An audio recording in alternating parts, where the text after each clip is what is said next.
Magandang hapon po sa bawat isa.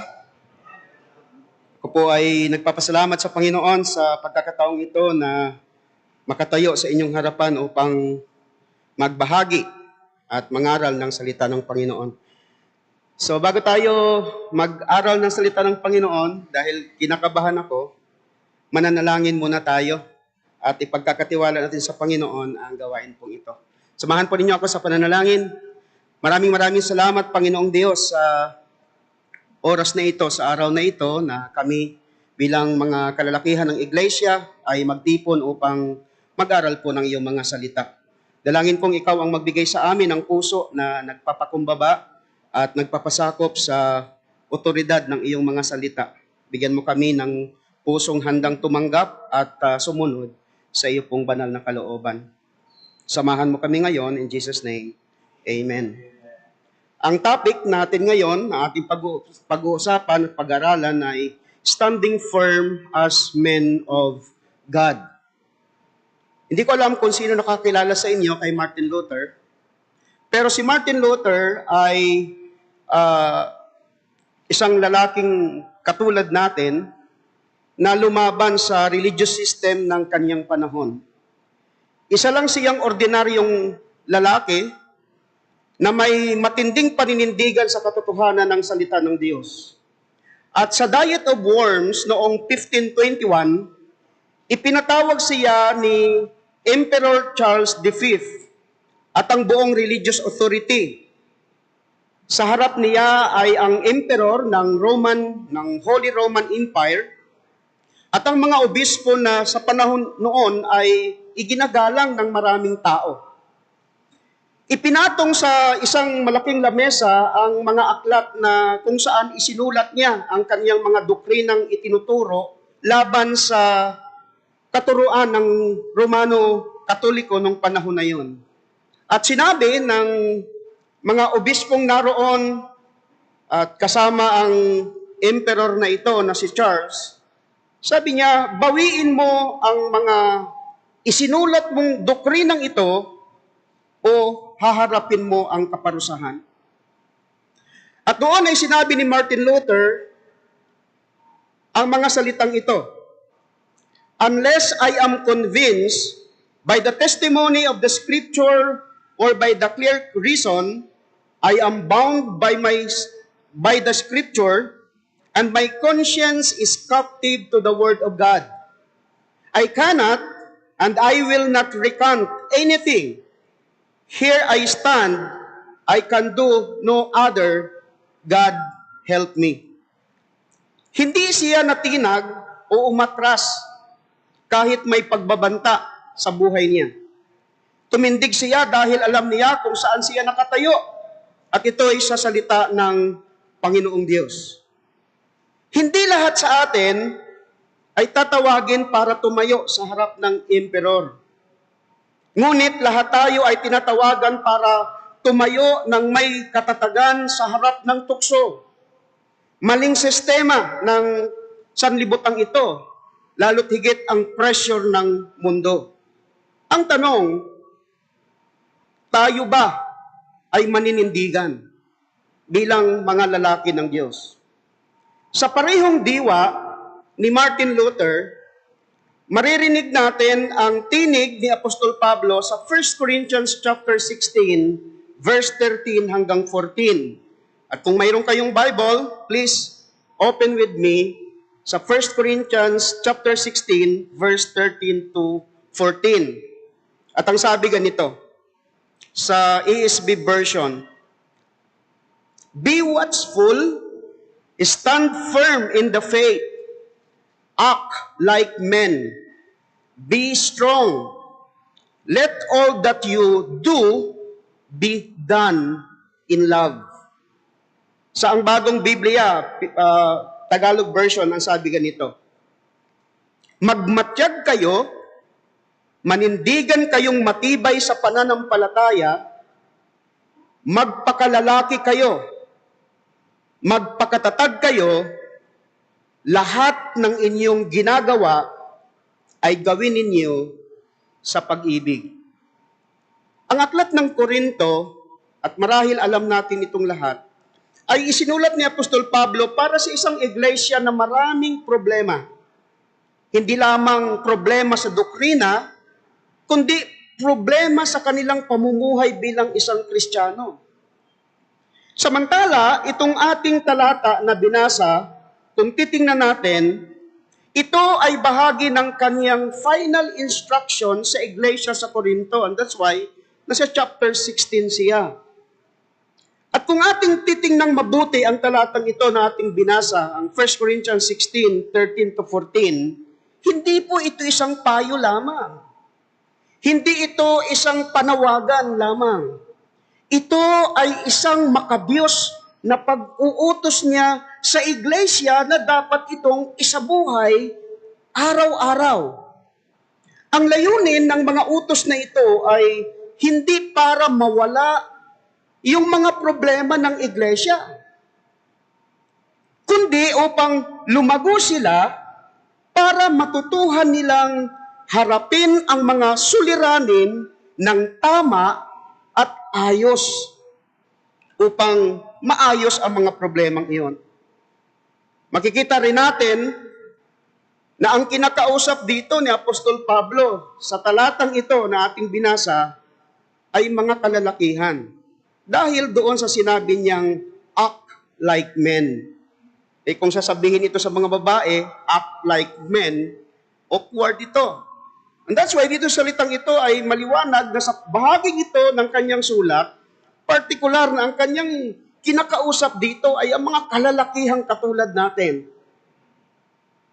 Sa talatang ito ni Apostol Pablo ay makikita natin na siya'y parang isang ama na nagtuturo at nag-uutos sa kanyang mga anak, lalo na sa mga lalaki, na taglayin ang katangian ng isang mature na membro ng iglesia upang sila ay maging tagapag-ayos at hindi maging sanhi ng problema sa loob ng iglesia.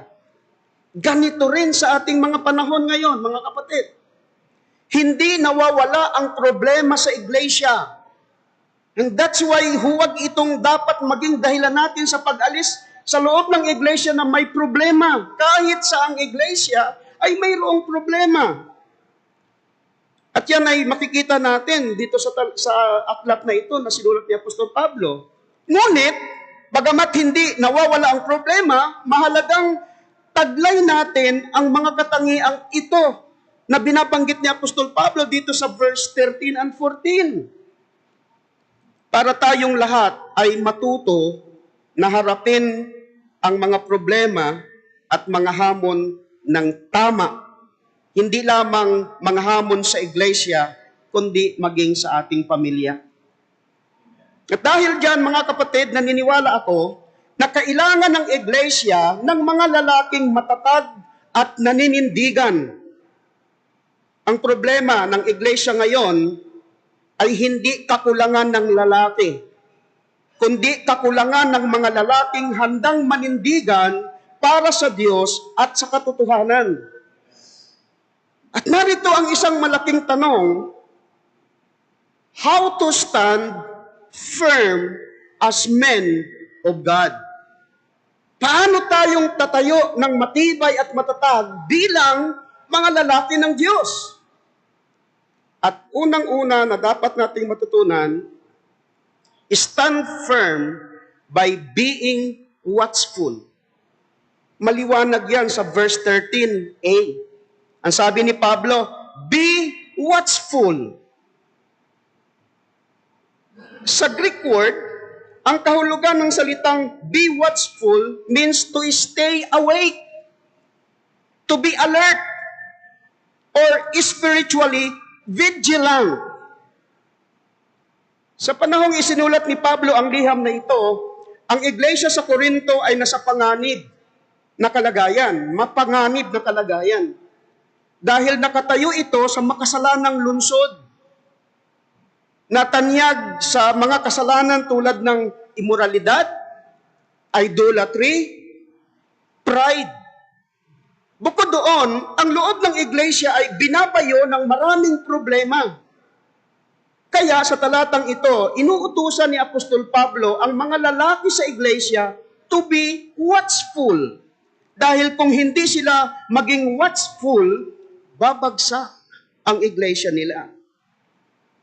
Hindi ito physical na pagpupuyat, kundi ito'y spiritual alertness. Kaya sa Tagalog Bible, kung mapapansin natin, ginamit na salita dito ay magmatyag kayo. Therefore, brothers, we must understand that standing firm begins with spiritual alertness. Alam ninyo, ang lalaking di mapagmatyag ay madaling matukso. Madali siyang malinlang. Madali siyang mahulog sa kasalanan. Madali rin siyang madala ng kultura na malayo sa pagtuturo ng Diyos. And that's why each of us must be spiritually alert. Parang security guard na natutulog. Tutulog siya sa duty. Walang magnanakaw na gigising sa kanya at magpapaalam, magnanakaw ako, may nanakawin ako. Yung magnanakaw, agad na papasok yan para magnakaw, hindi ba? Ganyan din ang dyablo at ang kanyang mga kampon, mga kapatid. Ang target nila ay ang church, ang pamilya at ikaw. Kaya dapat nagmamatsyag tayo. Alerto tayo. Ito ang katangian na dapat tinataglay ng isang matured na Kristiyano. Kaya mga kapatid, bantayan mo ang isip mo. Ano ang pinapanood mo? Palasak sa cellphone ang porno ngayon. Kaya kailangan mong bantayan ang isip mo. Kailangan mong bantayan ang puso mo. Ano ang kinahuhumalingan mo? Ano ang nakakaakit sa'yo? Bantayan mo ang pamilya mo. Sino ang nagtuturo sa kanila?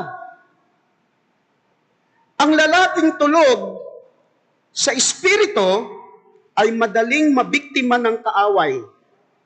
Hindi kailangang perpekto tayo, mga kapatid, pero kailangang maging gising ang ating espiritu.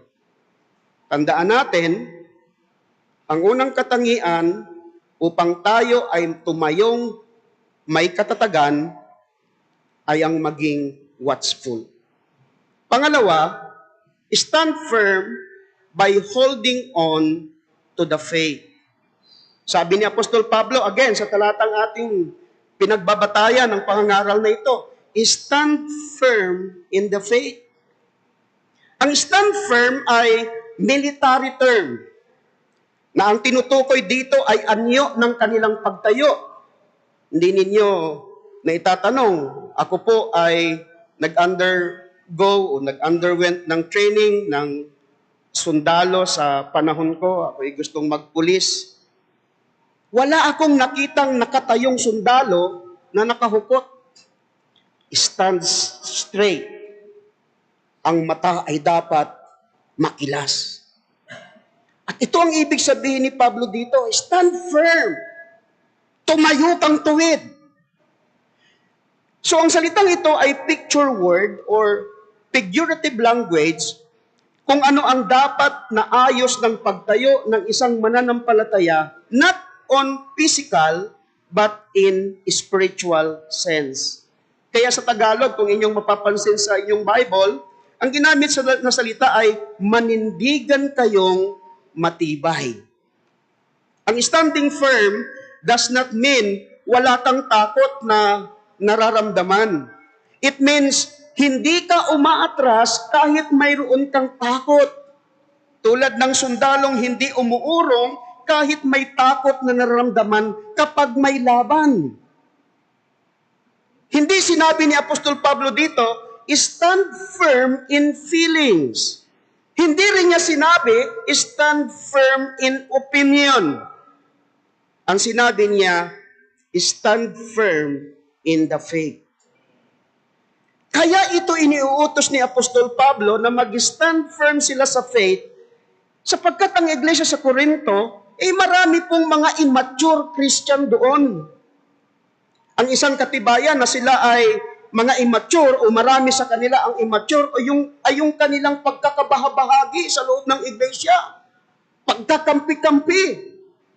Humahanga sila sa husay at kakayahan ng mga leader nila. Nakatuon ang mata nila sa kanilang sarili, sa kanilang mga leader, instead na ituon ang kanilang isip at puso sa Panginoon.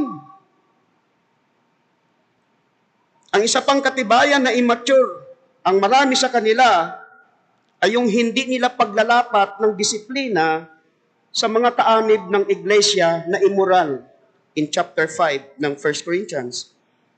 Dagdag pa rito ay ang kakulangan ng tagapamagitan sa magkakapatid na mayroong hidwaan sa loob ng iglesia in chapter 6. Kaya sabi ni Apostol Pablo, wala bang marunong mag-ayos ng gusot ng kapatid sa loob ng iglesia at dadalhin pa ninyo sa labas doon sa hukuman ng mga pagano?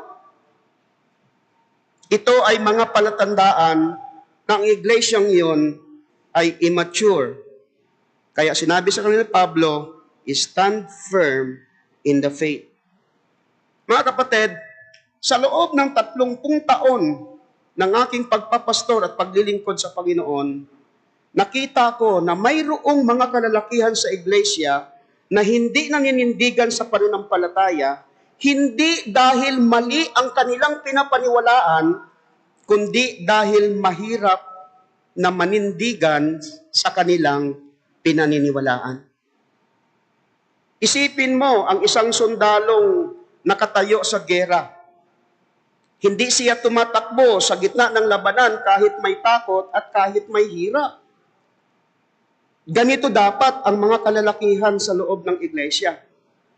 Hindi nakikipagkompormiso sa mundo. Hindi sumusunod sa uso kung ito ay hindi ayon sa mga pagtuturo ng salita ng Diyos. Hindi natitinag kahit sila o kahit mayroong pressure, kundi naninindigan sa katotohanan. Sapagkat mga kapatid, ang lalaki ng Diyos ay hindi nakatayo sa kalakaran, kundi sa katotohanan. Hindi sa trends, kundi sa truth nakatayo ang lalaki na ukol sa Diyos. Kaya mga kapatid, tayong lahat ay dapat naninindigan. Kaya ang tanong, naninindigan ka ba sa katotohanan kahit ikaw ay pagtawanan sa trabaho na mayroon kayo? O kung mayroon pa ditong nag-aaral, o saang lugar ka man naroon, handa ka bang manindigan sa gitna ng mga taong ito na walang pagkakilala sa Panginoon kahit ikaw ay kanilang pagtawanan? Tatayo ka ba sa kabanalan kahit ikaw lang mag-isa sa gitna ng karamihan? Katulad sa trabahong pinapasukan marahil ninyo, kailangan mong manindigan bilang lalaki ng Diyos. Sumusunod ka ba kay Kristo kahit mahihirapan ka? Ang tunay na lalaki ay hindi umaayon sa mundo, kundi tumitindig sila para kay Kristo sapagkat ang pananampalataya ay hindi lang pinaniniwalaan, kundi pinaninindigan. Bawat isa sa atin ay dapat marunong manindigan sa pananampalataya. How to stand firm as men of God? Number 1, stand firm by being watchful. Number 2, stand firm by holding on to the faith. Thirdly, stand firm by acting like men. Sabi ni Pablo, act like men. Sa Greek, ang meaning nito, to act courageously, to be brave. Hindi ito tungkol sa lakas ng boses, o kaya ay paninigaw. Hindi ito tungkol sa pagiging dominante sa loob ng iglesia at pamilya. Ito ay tungkol sa biblical manhood, o kaya ay biblical attitude in leadership. Act like men.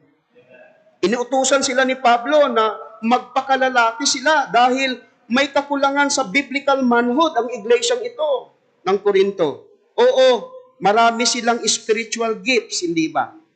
Ang Korinto ay puno ng mga spiritual gift. Kung ikumpara sa Ephesians, Romans, marami silang spiritual gift.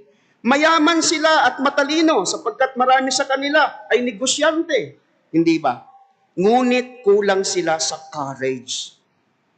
Kulang sila sa accountability at spiritual leadership. Kaya ang problema nila ay hindi kakulangan ng talento, kundi kakulangan ng karakter. Kaya utos sa kanila ni Pablo, act like men. Ito din ang utos sa atin ngayon. At yan ang problema sa marami ding mga iglesia ngayon. May mga lalaki ayaw maging leader. Pag binigyan mo ng responsibility, absent. Di ba ganyan sa loob ng iglesia? Yan din ang ating problema ngayon. Ayaw nilang magpastor. Natatakot sila.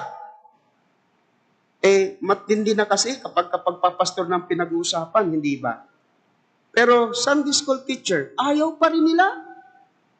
Ayaw nilang maging Bible study leader o kaya ay maging leader sa discipleship group. Kahit mayroon silang talento or spiritual gift. Ang gusto nila, attender lang sila every Sunday. Dahil ayaw nila ng responsibility at accountability. In other words, ayaw nila ng problema. Ang lalaking ayon sa Diyos, mga kapatid, ay humaharap sa problema.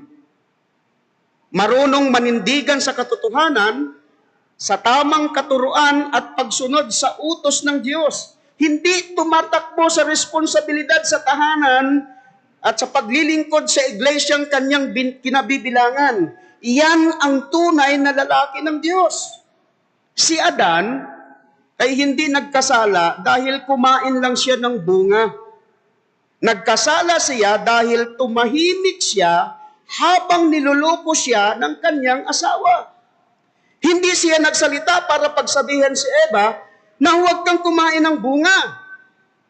Ang katahimikan ng lalaki sa harap ng kasalanan ay hindi kabutihan.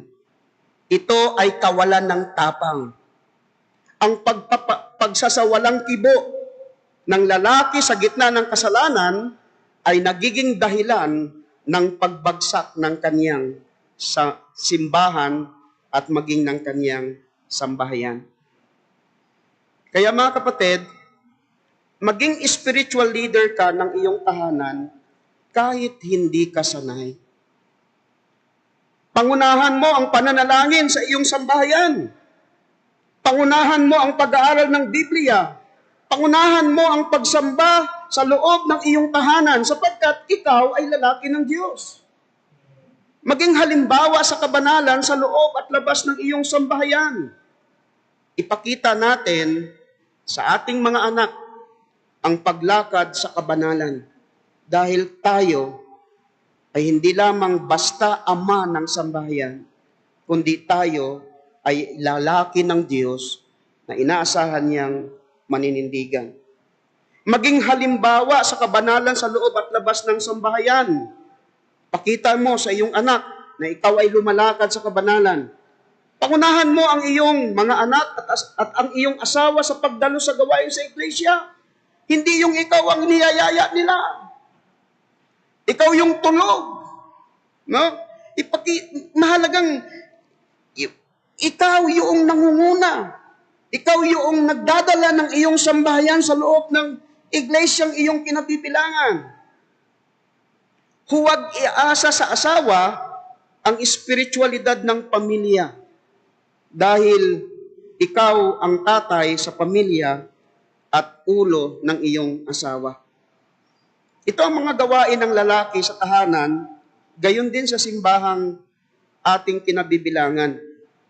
Sa Biblia, ang leadership ay naka-reserve para sa mga kalalakihan. Kaya, huwag kayong maging passive.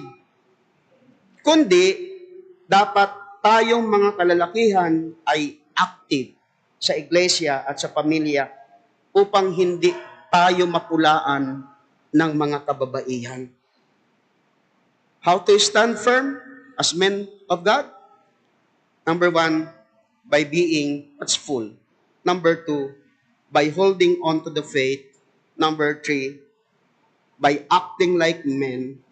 And number 4, stand firm by getting strength from God. Sa 13, D, sabi ni Apostol Pablo, be strong. Nakita niyo? Sa Greek word, ang ibig sabihin ng be strong, to be strengthened by the Lord. To be empowered by God. Yan ang ibig sabihin niya. So, hindi ito physical strength. Ito ay spiritual strength. Kailangan natin ng spiritual strength hindi lang dahil sa ating spiritual responsibility sa pamilya at sa iglesia, kundi mayroon tayong spiritual battle. Mayroon tayong trials. Mayroon tayong temptation sa buhay na ito. Kaya kailangan nating maging malakas.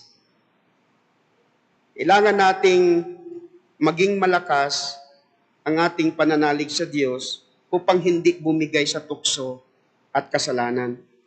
Iniuutos ni Apostol Pablo sa kanila na maging strong and empowered by God dahil mayroong ilan sa kanila na ang kalayaan ay ginagamit upang mamuhay sa kasalanan. In other words, naging lisensya ang kanilang kalayaan sa paggawa ng kasalanan. Ang Korinto ay mahilig sa linya na all things are lawful. Ngunit sinabi ni Apostol Pablo, but not all things are helpful. 1 Corinthians 6:12. Sinabi rin ni Apostol Pablo, sinasabi rin ng mga tao doon sa Korinto, normal lang sa isang tao na mahulog sa tukso at magkasala. Yan ang kanilang mga iniisip. Ngunit sinabi ni Apostol Pablo sa kanila na lahat ng tao ay nakakaranas ng tukso, ngunit hindi papahintulutan ng Diyos na tuksuhin ang Kristiyano ng higit sa kanyang makakaya at magbibigay pa ang Diyos ng daan upang maiwasan at mapagtiisan ang tukso. 1 Corinthians chapter 10, verse 13. In other words, hindi po imposible na mapagtagumpayan ng isang Kristiyano ang tukso, kailangan lang pong maging strong tayo sa pagsunod sa Panginoon at ma-empowered tayo ng Panginoon para sumunod sa Kanya.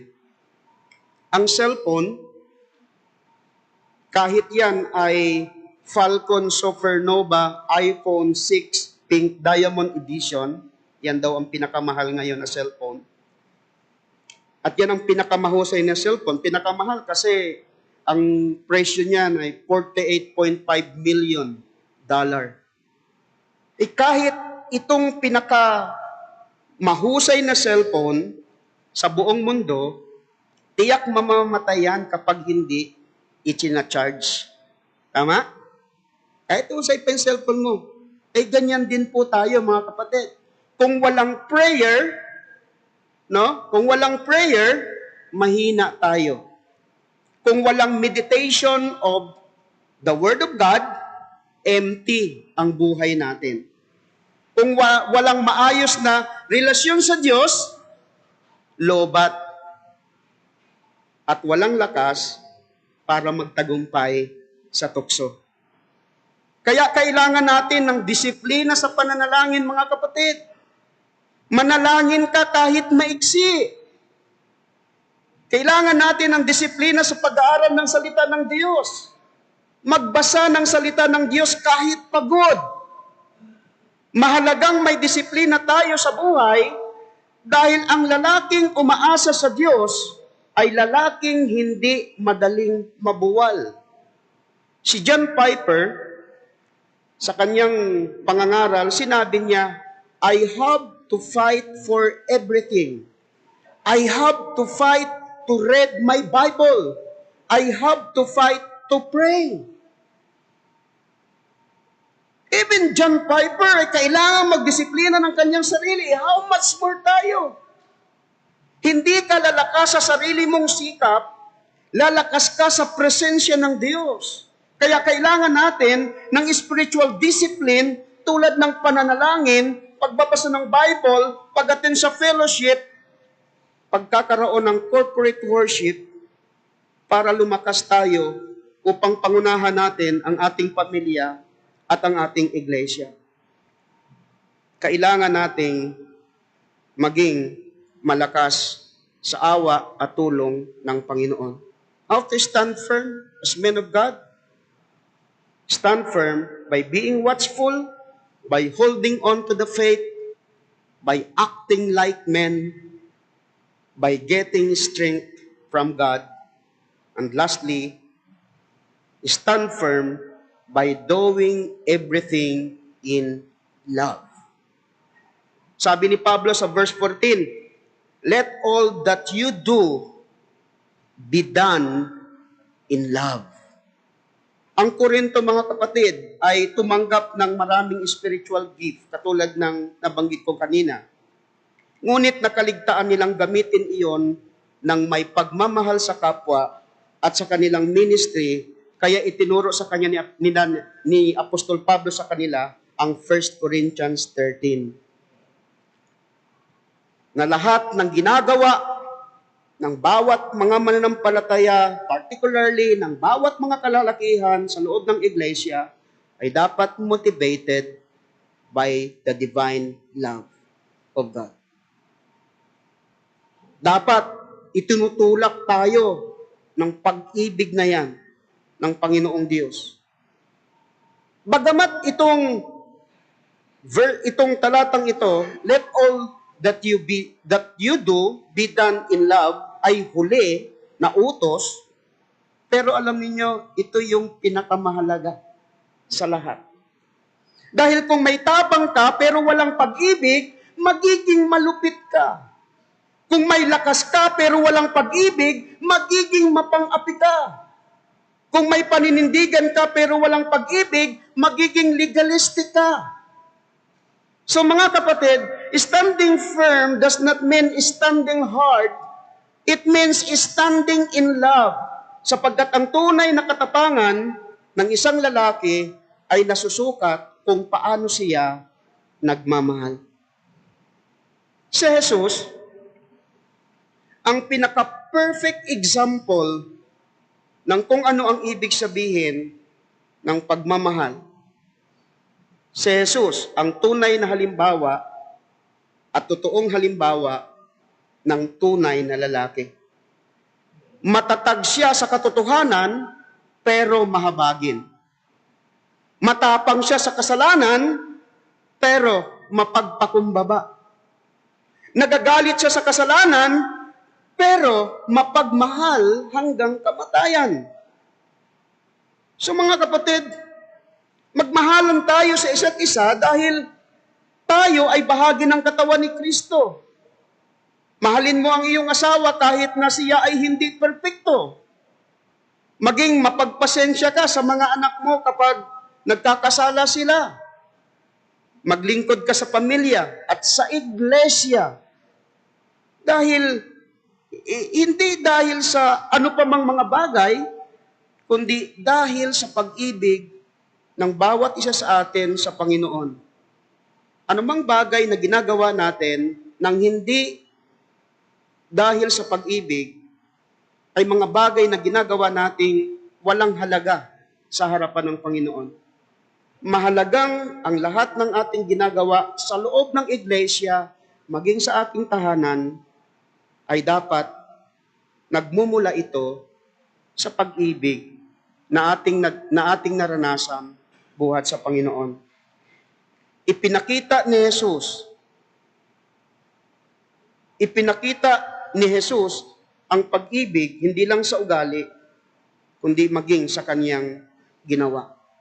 So mga kapatid, how to stand firm as men of God?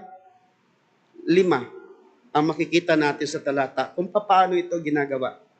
We stand firm by being watchful.